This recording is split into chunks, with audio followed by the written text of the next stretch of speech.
E aí, pessoal da M3, terceirão, tudo certo com vocês?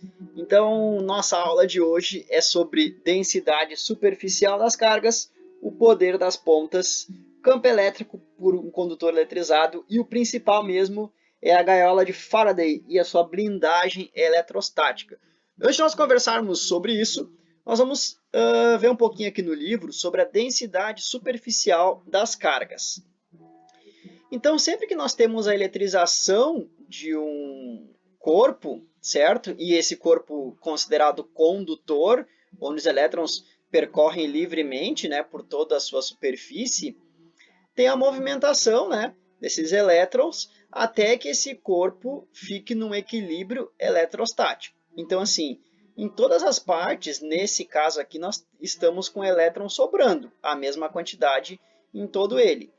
Então, nós vamos dizer o seguinte, que esse corpo ele tem uma densidade superficial de cargas, ou seja, cada pontinho dele vai ter a mesma quantidade, nesse caso aqui, de elétrons, porque ele está negativo, né? E o interessante é o seguinte, ó, que dentro desse corpo, mesmo ele sendo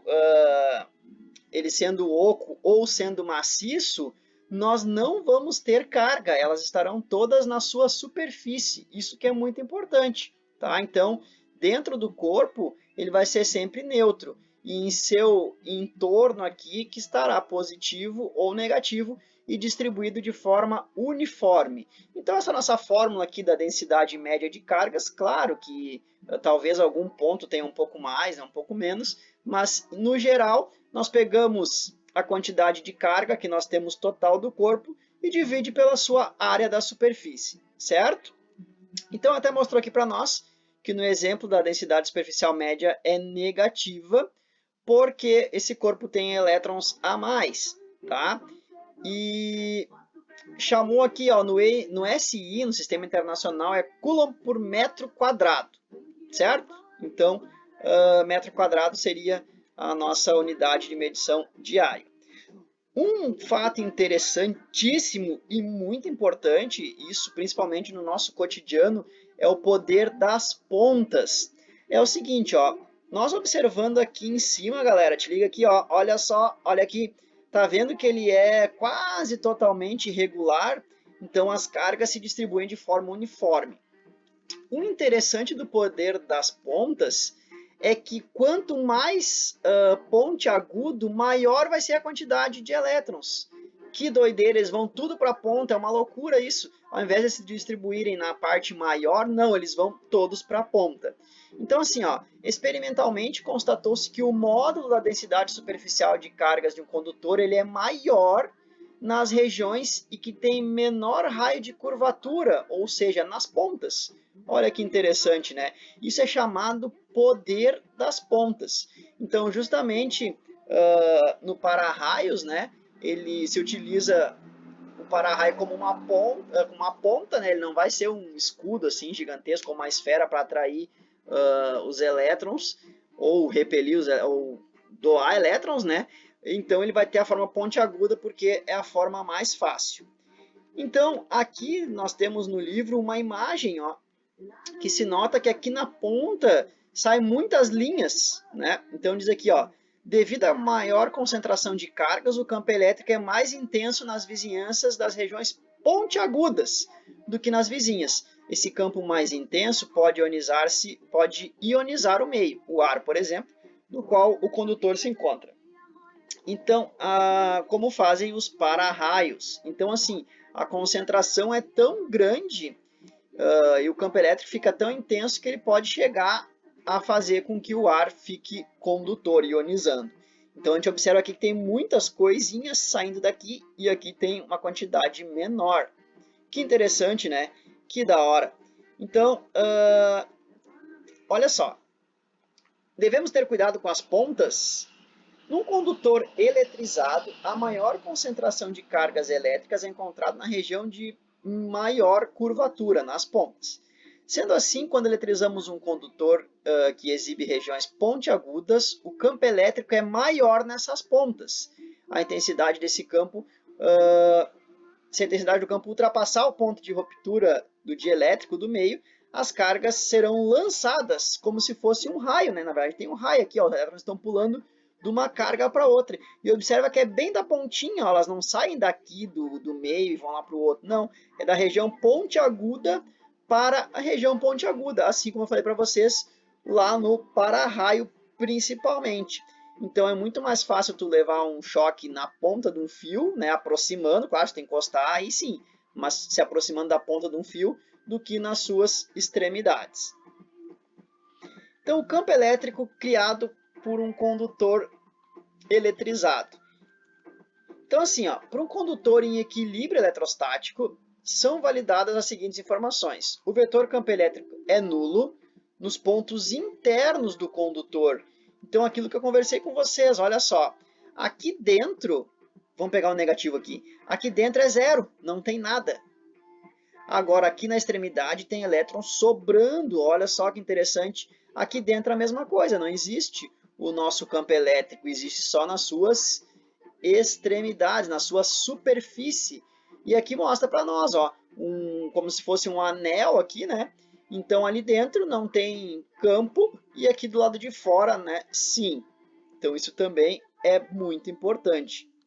Diz aqui, ó, linhas de força do campo elétrico devido a um cilindro aqui, era um cilindro, era um anel oco, e uma placa, condutores eletrizados com cargas de sinais opostos.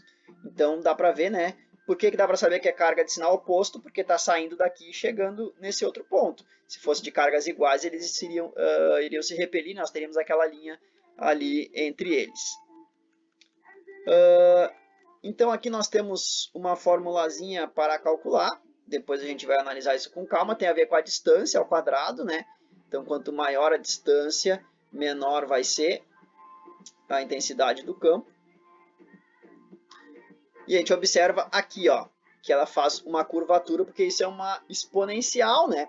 Então, quanto maior a distância, menor vai ser o campo aqui. Vamos baixar.